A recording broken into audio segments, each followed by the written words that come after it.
Добрый вечер. Слушаю вас. Владимир Владимирович, здравствуйте. Ольга Князева, Первый канал. Государственный визит в Казахстан заканчивается. Вас встречали везде на высшем уровне. Как вы оцениваете в итоге перспективы сотрудничества? Хорошо. Казахстан, я уже много раз об этом сказал, не просто наш союзник, партнер надежный, но очень важно то, что Казахстан развивается успешно под руководством президента Токаева, Касым-Жомарта Кемелевича, демонстрирует стабильный рост, очень устойчивый, надежный, социально-политическая обстановка в стране стабильная, что очень важно для планирования работы в сфере экономики, для инвестиций. У нас миллиардные инвестиции в экономику Казахстана. Я уже говорил, по 30 миллиардов товарооборота, он растет постоянно. Традиционно сложились направления нашего сотрудничества. Это и космос, и энергетика, это уже в наши дни высокие технологии. Вот сейчас по энергопроектам возможно расширение сотрудничества в сфере атомной энергетики, поскольку мы уже вместе работаем. Казахстан – крупнейший производитель урана в мире. И мы присутствуем в месторождениях урана в Казахстане. В сфере промышленности у нас хорошие перспективы, особенно в области кооперации. Одной из проблем была и отчасти остается проблема расчетов, но мы свыше 80% всех расчетов перевели уже в национальные валюты. И это, конечно, облегчает нашу работу на финансовой сфере. Кроме всего прочего, у нас же и гуманитарные связи, на общечеловеческом уровне очень хороший контакт. Казахстан – это практически русскоговорящая страна. Вы сами, наверное, почувствовали. И, к сожалению, всегда много людей со своим мнением по поводу того, что и как нужно делать, и со своей критикой происходящих процессов и в российском обществе, и в казахстанском. И не всегда эта позиция, эта критика, она соответствует интересам государств, в том числе российского государства. Не всегда это идет на пользу. На мой взгляд, нужно делать все для того, чтобы укреплять наши связи, но ни в коем случае не предпринимать шагов, которые бы разрушали наши отношения. Вот, скажем, в сфере энергетики у нас здесь традиционные вещи, тем не менее, у нас очень большие проекты могут возникнуть в сфере транспортировки наших энергоресурсов в третьи страны через территорию Казахстана. И здесь традиционно сложилась ситуация, когда в одном из регионов Казахстана не хватает того же природного газа, а в других территориях он в избытке, и нам объединять усилия, нам поставлять что-то в Казахстан, что-то получать из Казахстана при достаточно большой территории самого Казахстана и наших больших территориях оказывается выгоднее, чем развивать прямо у себя на территории. Поэтому мы естественные партнеры и союзники. Я оцениваю, что у нас очень хорошие перспективы на будущее. И вчера мы и в неформальной обстановке с президентом Касым-Жомартом Кемелевичем весь вечер за ужином обсуждали эти перспективы. Повторяю еще раз, я оцениваю их как в высшей степени положительные.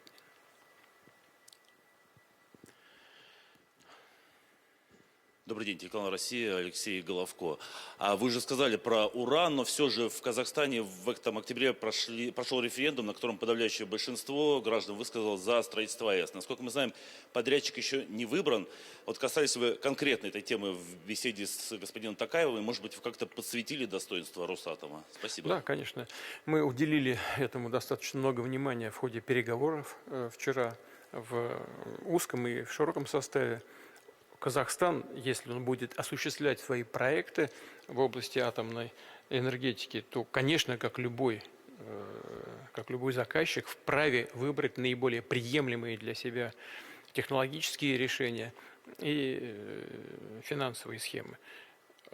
Думаю, не случайно российская компания «Росатом» является крупнейшей, я это скажу, крупнейшей компанией своего рода в мире, в том числе и по количеству строящихся атомных электростанций за рубежом. С чем это связано? С тем, что мы, как я уже неоднократно говорил, не просто строим электростанцию. Мы, как правило, создаем отрасль в той стране, которая начинает этот вид деятельности. Мы готовим кадры, мы поставляем необходимые материалы, забираем отработанное топливо и так далее, и так далее. Способствуем развитию науки в атомной сфере. И, конечно, президент Казахстана, наши казахстанские коллеги, друзья, для них этот вид деятельности не нов, они не с нуля начинают. Повторяю, у нас даже есть предприятия, у них есть предприятия по добыче урана, по работе в этой сфере. Они прекрасно отдают себе отчет в том, что они хотят, и что они готовы за это заплатить, и что хотят получить. Поэтому у нас такой очень профессиональный разговор. Если есть необходимость и желание у наших партнеров, в данном случае в Казахстане, применять какие-то решения, в том числе и технологические решения третьих стран, призывать для совместной работы их специалистов, это тоже возможно. И Росатом имеет такой опыт сотрудничества с иностранными партнерами. Мы вчера это тоже обсуждали. Окончательное решение всегда за заказчиком. Но я думаю, что наше сотрудничество с Казахстаном по этому направлению весьма возможно. Но и было бы на самом деле странно, если бы Казахстан, который, как я уже сказал, является, у которого самые большие в мире запасы урана, чтобы это он не использовал, а только добывал бы это и сырье бы просто отправил на экспорт. Из этого руководство Казахстана исходит. Ну а кроме всего прочего, у нас, пожалуй, на сегодняшний день, ведь не случайно Росатом работает в 20, по-моему, странах, или строит там 20 объектов за рубежом. Современные технологии очень и самые лучшие в мире по обеспечению безопасности. Это подтверждено и Международной организацией в области атомной энергии, МАГАТЭ. Так, пожалуйста. Никита Корзун, телекомпания НТВ. Владимир Владимирович, по итогам сегодняшнего саммита, как бы вы оценили состояние ОДКБ? Организация жива или мертва? Ну и как вы относитесь лично к прогулу Армении? Ну, что касается организации ОДКБ как таковой, она, конечно, не просто жива, она жива и развивается. И все страны, которые активное участие в ее работе принимают, заинтересованы в том, чтобы сохранять эти контакты и сейчас, и в будущем. Ситуация в мире сложна. Она сложна не только из-за событий, которые происходят на украинском театре, а разве в Азии так все хорошо? Разве события на границах стран Содружества с Афганистаном дают нам возможность успокоиться и ни на что не обращать внимания? В Афганистане сложные процессы происходят. Мы надеемся, что удастся нам выстроить отношения с Афганистаном, и мы не можем не обратить внимания на то, что ситуация там стабилизируется. У нас с действующим руководством Афганистана есть отношения, они будут развиваться. Вот недавно секретарь Совета Безопасности России Шойгу был в Афганистане, докладывал мне только что о результатах. Но ситуация все-таки сложна и требует нашего особого внимания, в том числе и со стороны ОДКБ. Ведь ОДКБ занимается не только военными вопросами, но и борьбой с организованной преступностью, с наркотрафиком и так далее. Так что ОДКБ есть чем заниматься, и в этом страны-участницы заинтересованы. Это первое. Теперь, что касается позиции Армении. Каждая страна сама вправе выбирать, что она и как она хочет делать в области обеспечения своей безопасности. Я думаю, что сегодняшняя ситуация между Арменией и ОДКБ, скорее всего, продиктована внутриполитическими процессами в самой Армении. И, конечно, все это связано с последствиями кризиса в Карабахе. Но хочу подчеркнуть, что ОДКБ здесь ни при чем. Понимаете, я много раз уже об этом говорил. Все, что происходило, не имеет отношения к ОДКБ. Потому что в отношении самой Армении не было никакой внешней агрессии. ОДКБ призвано защитить страны-члены от внешней агрессии. События, связанные с Карабахом, имеют свою специфику. Ведь Армения не признала Карабах в качестве независимого государства и уж точно не включала Карабах в свой периметр государственный.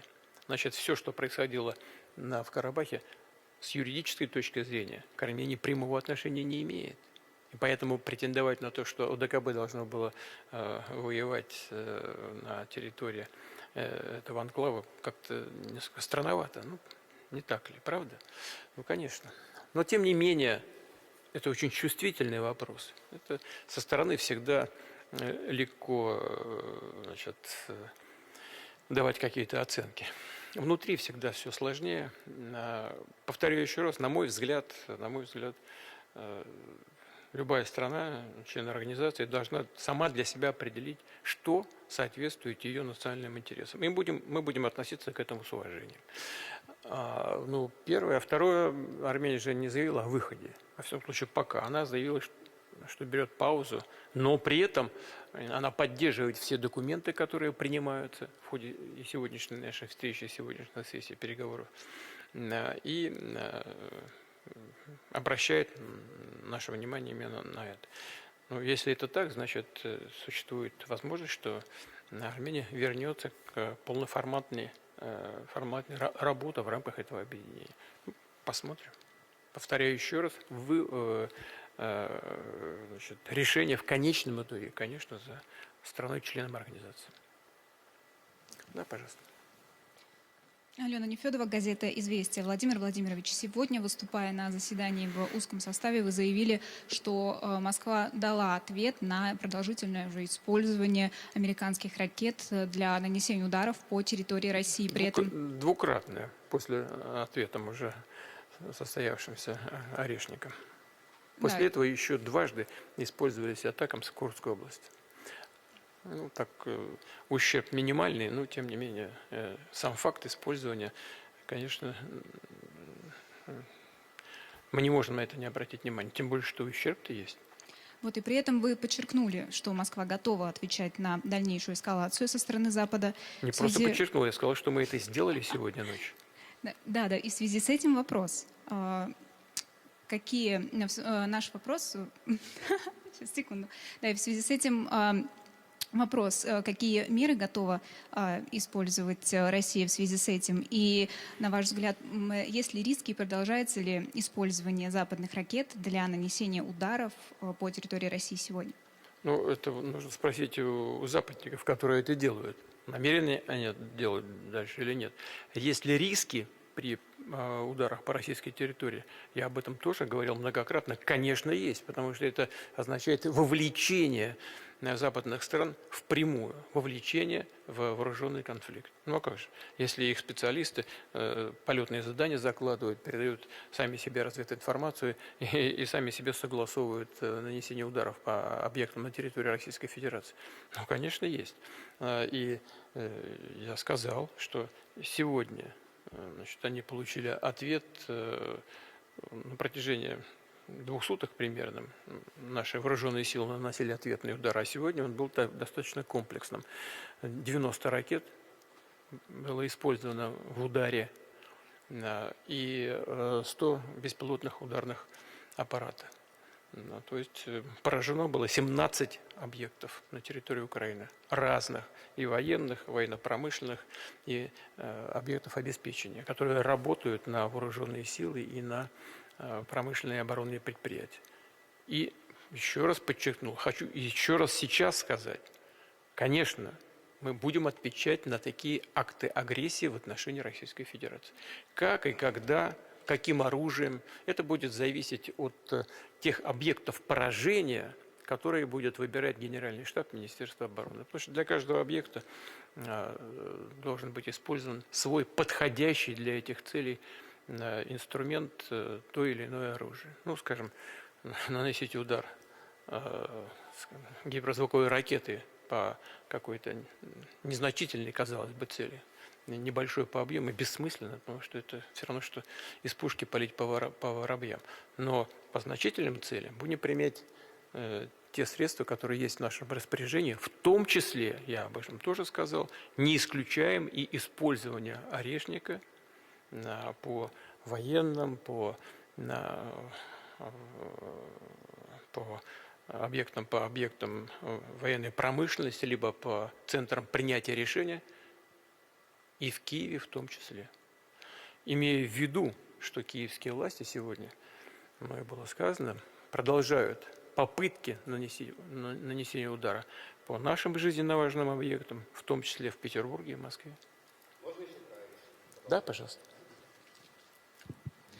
Добрый вечер, Павел Зарубин, телеканал «Россия». Да, вы сегодня уже многое рассказали про орешник. Но вот западные СМИ пишут, что в боеголовке орешника не было взрывчатки. И если это действительно так, то что это означает? И можете, может быть, еще какие-то новые детали про орешник нам рассказать? И как много в целом секретных разработок подобного рода у нас, как вы сказали, в меню, чем будет доволен клиент? Спасибо. Вы понимаете, если я сказал, что мы проводим испытательные пуски, то это значит, что эта работа нацелена в том числе на совершенствование этого оружия. Так и есть. Что касается ударных возможностей, то я уже тоже сказал. Если применять его в несколько таких систем в одном ударе сразу, использовать 2, 3, 4 комплекса, то это будет по силе сопоставимо с применением ядерного оружия. Но ядерным не является, поскольку оно является высокоточным, и не оснащено ядерным взрывным устройством, не заражает окружающую среду. Но сила будет сопоставима. Что касается, было там взрывчатое вещество или нет, повторяю еще раз, он для этого испытывается, чтобы понять, что нужно сделать дополнительно. И здесь секрета большого нет. Здесь специалисты сразу поймут, о чем я говорю. Когда я говорю о совершенствовании, то это прежде всего значит поиграть между дальностью и боевой частью. Чем больше дальность, тем меньше боевая часть. Чем меньше дальность, тем мощнее боевая часть. Потому что эта система поднимает большее количество полезного в данном случае веса. Вот и все. И для целей на разное расстояние нужны, судя по всему, разные типы ракет, во всяком случае, разное снаряжение этих ракет, снаряжение этой ракеты боевой части. Здесь надо поработать, это непростая работа, это тоже окра, наверное, дополнительные и так далее.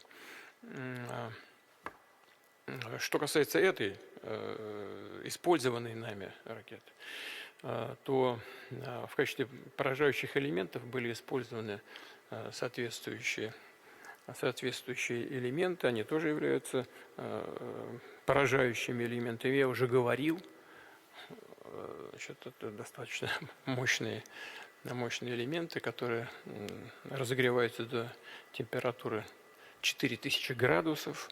Не знаю, в интернете можем смотреть. На территории поверхности Солнца, по-моему, 5,6, 6 тысяч градусов. Сопоставимо с температурой на поверхности Солнца. Вот кинетический удар, мощный удар, это как метеорит падает.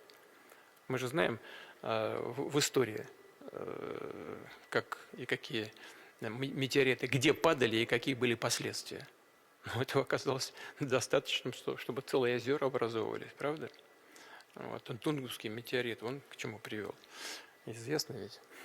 Также здесь и поражение, очень серьезное. Все, что находится в центре, превращается в пепел, разлагается на составляющие элементы. И поражаются объекты, находящиеся на глубине 3-4, а может даже больше этажей вниз. Причем не просто этажи, а это укрепленные сооружения. Вот сила удара колоссальная. Но можно, конечно, добавить еще, и оно будет еще более мощным. Главное, что принципиальный образец создан, он работает и работает так, как и запланировано его создателями. Это точное оружие и высокой мощности.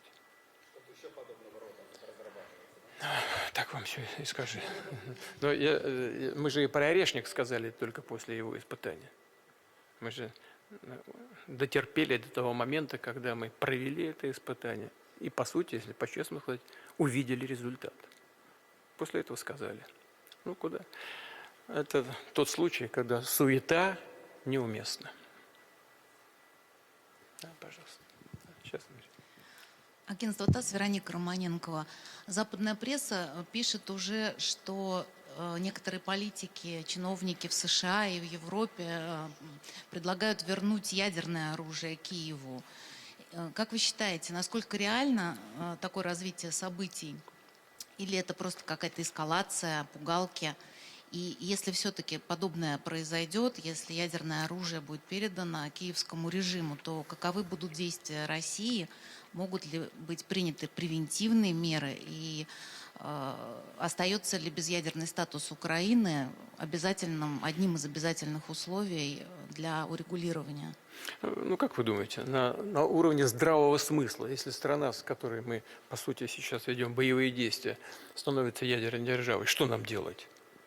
В этом случае мы будем принимать и использовать все, я хочу это подчеркнуть, именно все имеющиеся в распоряжении России средства поражения. Все. Мы этого не допустим. Первое. Второе.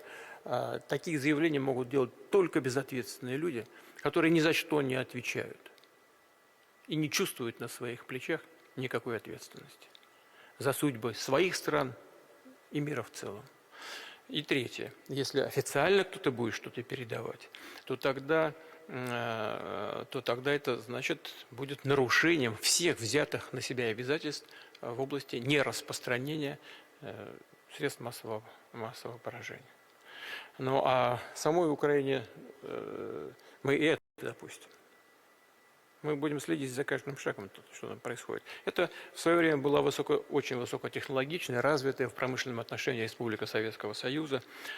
Но все утрачено. Ну или почти все, чем могла гордиться советская Украина, утрачено. Поэтому сегодня сделать почти с нуля будет практически невозможно. Ну, что-то грязное там, как говорят, грязную бомбу, там, ну, просто отходы с атомных электростанций можно собрать, конечно. Но и в этом случае ответ будет абсолютно адекватный угрозам Российской Федерации. Да, Андрей, пожалуйста. Андрей Колесников, газета «Коммерсант». Владимир Владимирович, когда вы говорили о возможных ударах по центрам принятия решения, вы не уточнили, вы какие центры имели в виду? Военные или политические? Это первое.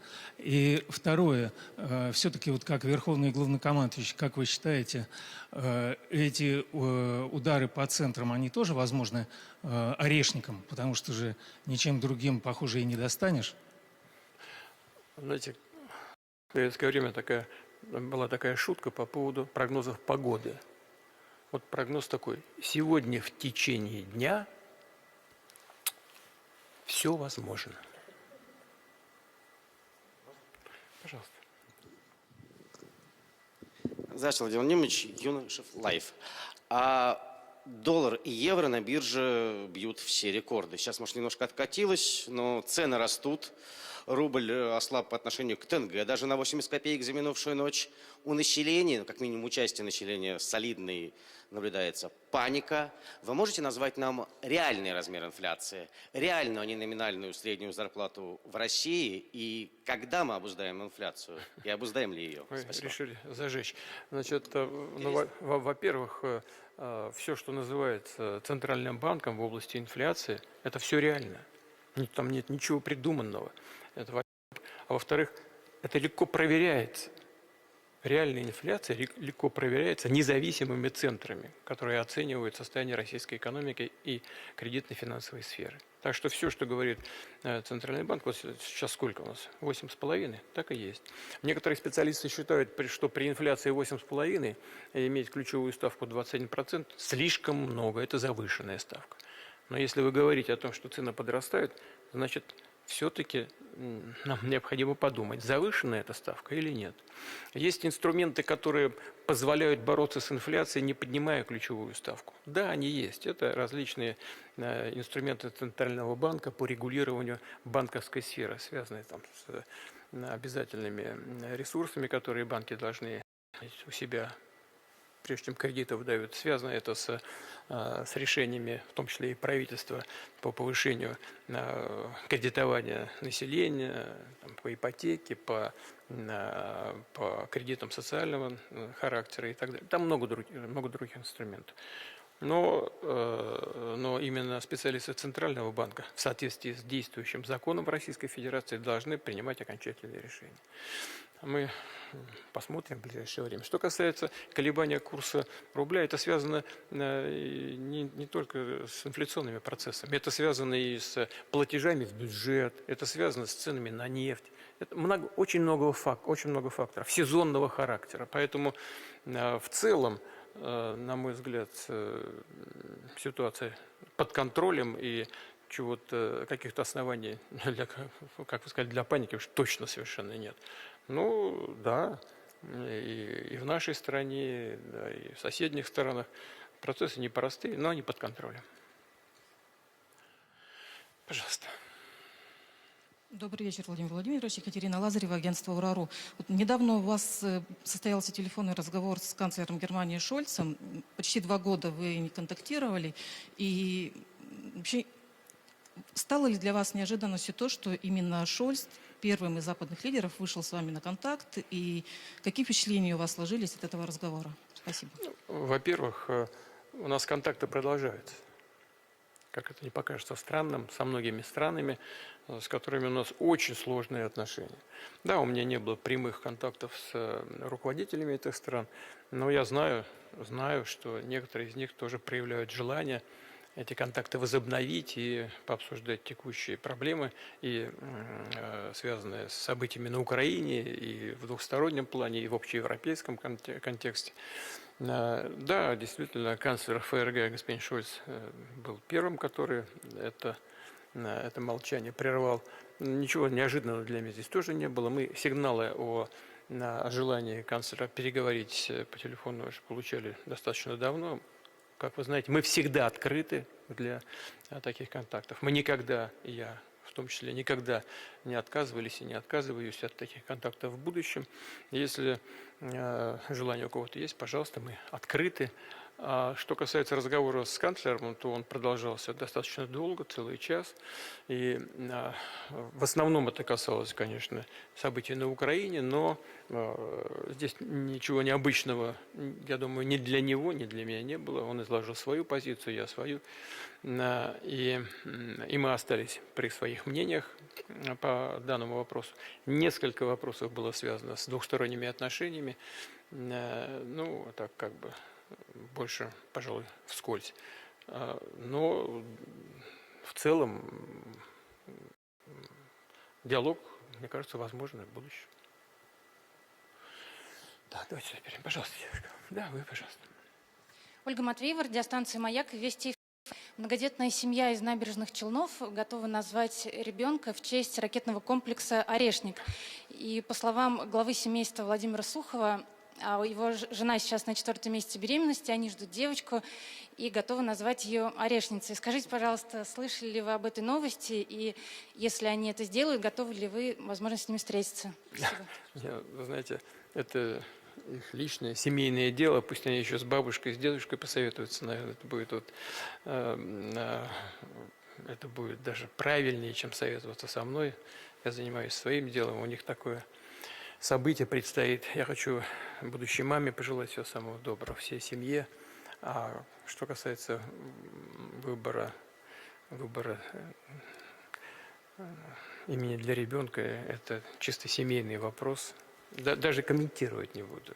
Желаю им всего самого доброго, и счастья и здоровья. Давайте мы так. Что? Ну, пожалуйста. Добрый день, телеканал «Звезда», Каковешников Константин. Ну вот в последнее время во многих соседних с Россией странах уже прошли или только должны пройти в ближайшее время выборы самого разного уровня. Здесь можно и Грузию вспомнить, уже упомянутую, и Абхазию, и Румынию, и Молдавию. При этом избирательный процесс во многих этих странах нередко сопровождается массовыми акциями протеста. И политики, выступающие за сближение с Западом, обвиняют своих оппонентов в желании свернуть с избранного демократического пути, в отказе от демократических ценностей, а Россию обвиняют во вмешательстве в выборы в этих странах. Вот со своей стороны вы видите признаки, наоборот, западного вмешательства в избирательный процесс в таких странах? Видите ли угрозу новых оранжевых революций и лично для себя, чем объясняете настроение, очевидно, немалой части избирателей в этих странах восстановить разрушенные отношения с Россией? Спасибо. Первое, хочу вам сказать, и можете быть уверены, что это правда, либо очень близко к правде. Несмотря на многочисленные контакты со странами бывшего Советского Союза, ну, в том числе, скажем, с Грузией, да, контактов и влияние, наверное, есть взаимное со стороны России в Грузию, оттуда, значит, на Россию. На официальном уровне мы не вмешиваемся во внутриполитический процесс, не лезем вообще, не дотрагиваемся до этого. Просто не дотрагиваемся.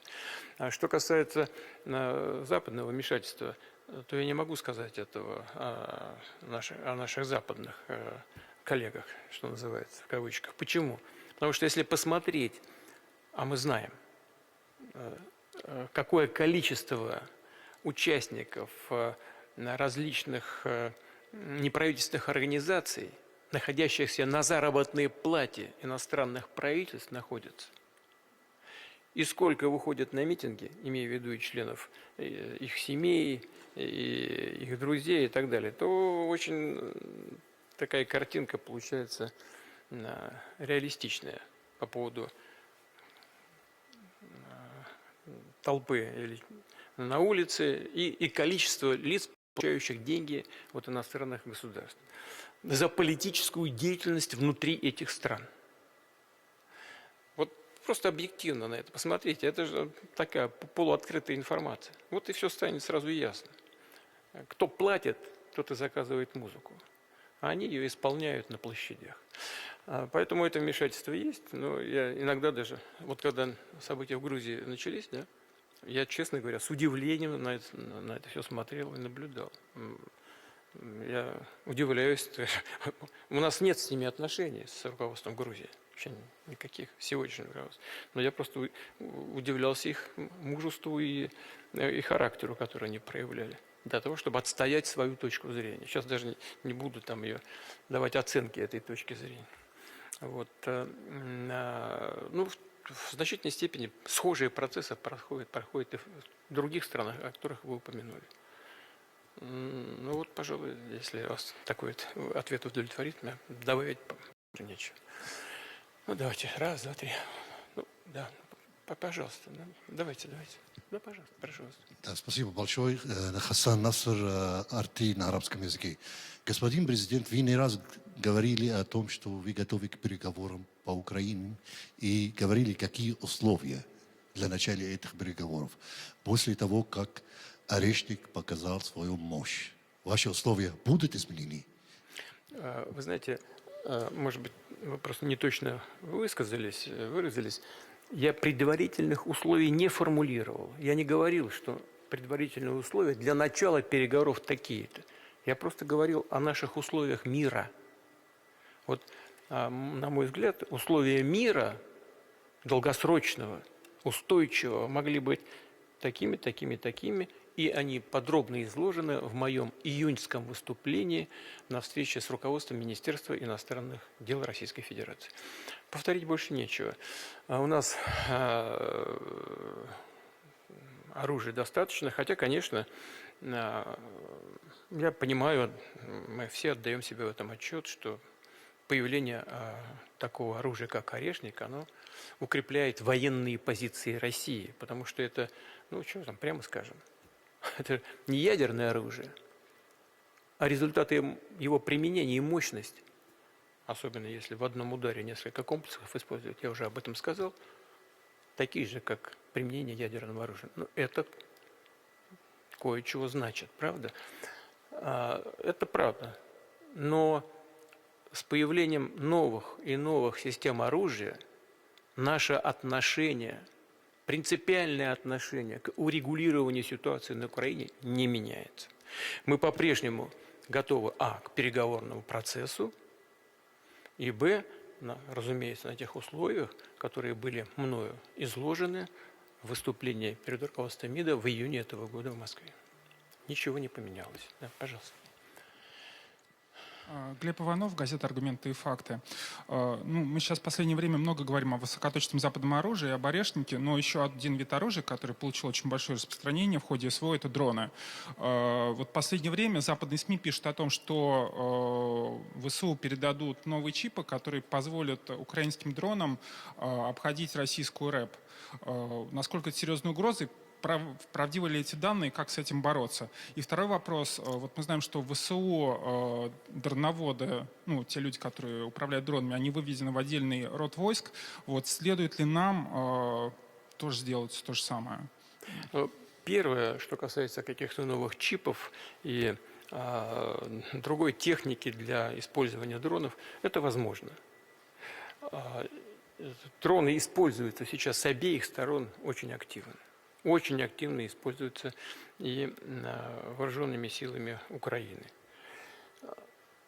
У нас все-таки больше применяют дронов, но и с той стороны применяют немало. Вот они начали применять дроны, сначала мы начали применять, а потом они. Знаете, на волокне такой, на управляемые с земли, и на них рэп не влияет вообще. Поэтому появятся новые чипы, это возможно. Уверен, что с нашей стороны будет быстрый ответ. Очень, очень быстро происходит обмен информацией и взаимное, к сожалению, обогащение этой информации и мгновенное использование. И кто быстрее реагирует, тот выигрывает. Вот наши военнослужащие, наши ребята научились реагировать почти молниеносно. Причем прямо на месте. Очень много в зоне боевых действий пришло людей с очень хорошим образованием. Я смотрю, доклады, когда получаю, читаю или когда слушаю устные доклады. Прямо, честно говоря, даже удивляюсь. Я говорю откровенно. Что в зоне боевых действий, рискуя собой, оказались люди с очень хорошим образованием, с хорошей подготовкой инженерной. И прямо на месте чудеса нам совершают. Хотя дроны на сегодняшний день – это один из важнейших факторов успешных ведения успешных боевых действий. Но могут передать? Могут. Я сегодня говорил в узком составе на ОДКБ. Изменит это что-то в корне в ходе боевых действий на поле боя? Нет. Российская армия наступает, уверенно на всем практически протяжении линии боевого соприкосновения. И я думаю, что так и будет. Постепенно мы будем занимать новые и новые позиции, как сейчас. Благодаря мужеству наших ребят. Вот это не устаю повторять, но так и есть на самом деле. Но ваши коллеги из зоны боевых действий, военные корреспонденты, об этом говорят очень убедительно. Так и есть. Никто ничего не придумает. Да, пожалуйста. Да, я знаю, что там это сделано, но у нас тоже думают над этим. Там, что касается организации этой работы, это отдельный вопрос. Он важный, я с вами согласен, он важный, потому что от организации того или иного вида деятельности зависит конкретный результат. Сейчас над этим тоже думают в Генштабе, в Министерстве обороны. И у нас современный министр обороны, человек, который неплохо разбирается во всех этих сферах, хотя по базовому образованию он прежде всего экономист, но тем не менее он же у меня занимался и беспилотными летательными аппаратами, когда еще был первым вице-премьером. Так что он в материале, они вместе с профессиональными военными думают сейчас над этим, над организацией этой работы. А вопрос действительно важный, согласен. Да, прошу вас. Агентство «Интерфакс», здравствуйте. Энергетический вопрос. Вот в ходе госвизита в Казахстан обсуждалась ли тема увеличения прокачки нефти, в частности казахской, через территорию России в Германию? Если да, то ну, на какие объемы, естественно, если это можно сказать. И второй, соответственно, прокачки нефти но уже российской через территорию Казахстана в Китай. Вот эти две темы. Да, мы все обсуждали и обсуждали возможности увеличения прокачки казахстанской нефти через КТК в порт Новороссийск и дальнейшей отгрузки на мировые рынки казахской нефти. Но она не только казахстанская, но там же много иностранных компаний работает. Так что там она может сказать, что с территории Казахстана, но носит уже такой интернациональный международный характер, этот продукт. Первое. Второе. Неоднократно обсуждался и вопрос, связанный с возможной продажей Роснефтью своей доли в НПЗ «Швед» в Германии, с тем, чтобы Казахстан сам поставлял нефть для переработки на этот завод в Германию. Знаете, все возможно. Единственное, что нам кажется неприемлемым, применение в отношении российской компании «Роснефть» неправовых методов со стороны правительства Федеративной Республики, которое выглядит как просто национализация, изъятие нашей собственности, отстранение от управления и так далее.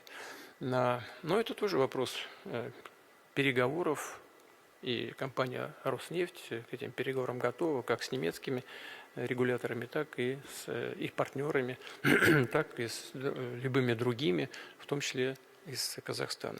Мы обсуждали и возможности создания новых маршрутов для прокачки наших продуктов и нефти, и газа в третьи страны, прежде всего в Китайскую Народную Республику, в том числе и через территорию или по территории Казахстана.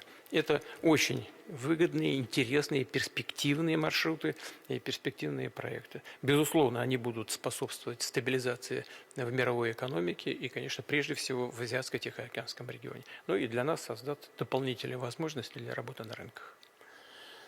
Ну, ребят, надо заканчивать. Давайте.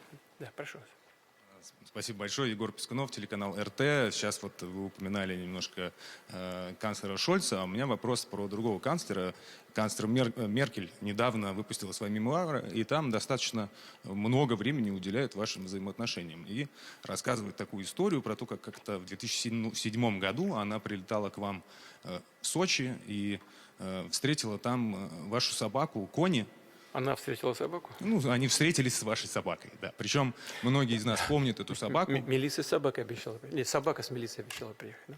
Многие из нас помнят эту собаку, она супер дружелюбная. Вообще многие даже ее гладили. Она очень любила свободно гулять. И, суть по всему, то же самое произошло. И, в общем, оказалось, что Ангела Меркель боится собак. И она написала, что якобы вы специально эксплуатировали ее страх. Было ли такое, правда ли это? И такое немножко философское ответвление. Что случилось вообще? Как произошло так, что было время, когда к вам фактически в гости приезжал канцлер Германии, вы на немецком языке там зачастую общались, а сейчас речь идет о том, что мы как бы в том направлении начинаем те же самые орешники вот разворачивать. Спасибо большое. Во-первых, что касается собачьей темы, значит, действительно такой случай был. Госпожа Меркель приехала к нам в гости с визитом, и вышла собака моя, Кони. Я, откровенно говоря, я ей уже говорил об этом, Меркель, что я не знал, что она боится собак. Если бы я знал, я бы никогда этого не сделал. Мне, наоборот, хотелось создать такую непринужденную, приятную атмосферу. Я исходил из того, что в Европе и в Германии, насколько я знаю, я же там жил все-таки почти 5 лет, к животным, к домашним относятся очень позитивно. Наоборот, думал, что ей будет приятно. Я позднее узнал, что она боится собак. Ну, так бывает. Насколько я помню, там она рассказывала, что ее в детстве там укусила собака. Вот. Ну, так бывает, такая психологическая травма. И я, когда узнал об этом, я извинился перед ней. Я сказал: Ангела, извини, я не знал об этом. Вот она с настойчивостью, достойной лучшего применения, видите, в книжке еще об этом написала. Вот, честно говоря, странно, для меня неожиданно. вот мы с вами разговариваем, все это будет в средствах массовой информации. Я еще раз к ней обращаюсь и говорю: Ангела, пожалуйста, извини меня, я не хотел причинить тебе никакой душевной боли. Наоборот, хотел создать благоприятную атмосферу для нашего разговора. Приношу свои извинения, если ты еще вдруг когда-нибудь, я понимаю, что это маловероятно сегодня, вдруг когда-нибудь приедешь, ни в коем случае не буду этого делать. Но если так уже по серьезному вопросам, а именно связанным с тем, как у нас складываются отношения с Европой, вообще западными странами, но, понимаете, мы пошли даже, по сути дела, я так думаю, я в этом не участвовал, но наше поколение прежних руководителей пошло даже на развал Советского Союза, в том числе, мне кажется, и для того, чтобы сделать Россию частью вот этого так называемого, именно сегодня мы можем сказать, так называемого цивилизованного Запада, полагая, что уж теперь-то, когда рухнули вот эти стены идеологического противостояния, теперь-то мы будем частью цивилизованного мира. Ничего подобного не произошло. Оказывается, что кроме всего этого, кроме всего, что связано с идеологией, есть еще вопросы геополитического характера, геополитических интересов. И нам сразу же практически показали, где наше место. Знаете, там, в уголке. И в углу. И этим не закончилось. Еще нас начали поддерживать сепаратистские силы, террористические силы на Кавказе, начали раскачивать Россию изнутри, что есть мощи, понимаете, что силенок у них было. Мы справились с этим, прошли через это. Чего мы не предлагали для выстраивания отношений? Я уже об этом много раз рассказывал, сейчас не хочется на это уже время. Давайте возвращаться к этому. Ну все нет. И расширение НАТО на восток. 5 волн, или вот уже можно сказать 6. На все наши возражения, на все наши озабоченности, плевать хотели. Просто, знаете, и шли своим путем, и все. Вот так и складывались отношения, в том числе и с Европой. Да, я знаю, мне европейские лидеры говорят, вот мы же были против. Я же говорил об этом, повторю еще раз, это важно. Мы же против, чтобы Украина была в НАТО. Ты же знаешь, мы против. И мы будем против голосовать. На мой вопрос, а зачем же вы в 2008 году в Бухаресте открыли двери для Украины в НАТО? Ответ простой. Тогда американцы на нас сильно нажали. Вот тебе бабушка Юрия в день. А если завтра на вас еще нажмут посильнее? Вы опять совсем согласитесь? И уже окончательно подпишете бумажку, связанную с тем, что та же Украина является членом НАТО, а позиция США не изменилась к тому моменту. США говорили нам, сейчас не будем принимать. А вы знаете, почему сейчас не будем? Потому что Украина не готова. Она должна пройти путь подготовки к членству. Сейчас не будем. Когда подведут ее к состоянию готовности, примут. И опять надавят на этих европейцев. И те опять согласятся. Но то, что происходит сейчас, это же на глазах у всего мира происходит. Просто, мне кажется, эту Европу опустили ниже плинтуса. Она перестала существовать как независимый центр, независимый политический суверенный центр мировой политики. Под дудку американской администрации пляшет польку-бабочку только так, по первому свистку. Даже в ущерб себе. У меня иногда складывается впечатление, что люди на очень высоком уровне, в той же Федеративной Республике, находящиеся на высоких правительственных постах, что они выполняют какое-то задание на американской спецслужбы, но только не работают в интересах своего собственного, в данном случае немецкого народа. Как же можно соглашаться со всем, что там происходит? Ведь энергоносители, скажем, на рынке США, в некоторых штатах в 3-5 раз дешевле, чем в Европе и в той же Германии. Конечно, целые предприятия, целые отрасли закрываются в Германии и переезжают в США. И делают целенаправленно. Но американцы прагматичный народ. На самом деле, может, и правильно делают в своих интересах.